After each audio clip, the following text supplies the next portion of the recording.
The Menendez brothers led charmed lives, except for the whole killing their parents in cold blood thing. During the Cuban Revolution, a 16-year-old Jose Menendez flees Cuba, settling in the United States and determined to make a better life for himself and ultimately his family. He builds a successful career in business, goes on to marry his wife Mary, who affectionately goes by Kitty.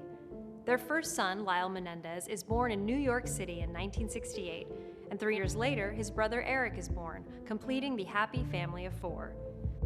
In 1986, Jose is offered a high-ranking position in the entertainment industry, and the family moves to Los Angeles. Suffice it to say, the Menendez boys didn't want for much. They attend elite schools, take private tennis lessons, and drive luxury cars.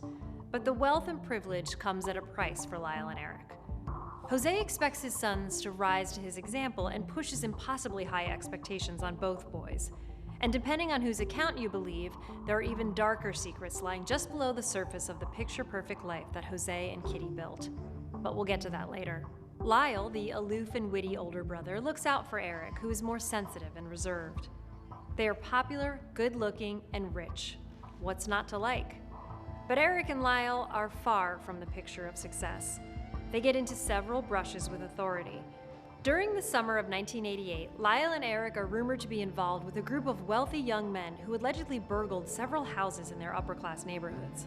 When the finger is pointed at Lyle and Erik, Jose steps in to smooth things over, and the boys get off with a slap on the wrist. Their young adulthood is fraught with acts of rebellion and clashes with their overbearing father. Allegedly, tensions between Jose and his sons mount to the point that Jose has a new will drawn up, one that leaves significantly less money to Lyle and Erik. Then comes the 911 call.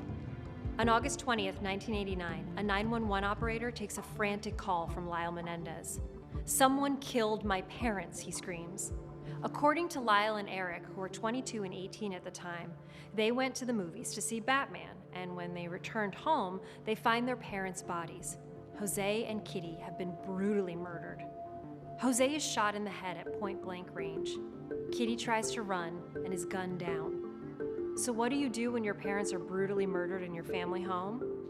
If you're Erik and Lyle Menendez, you go on a shopping spree.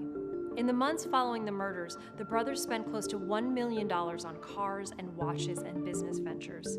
Unsurprisingly, this makes investigators suspicious, but they're unable to find solid evidence that points to the brothers. Until the brothers start talking to their therapist.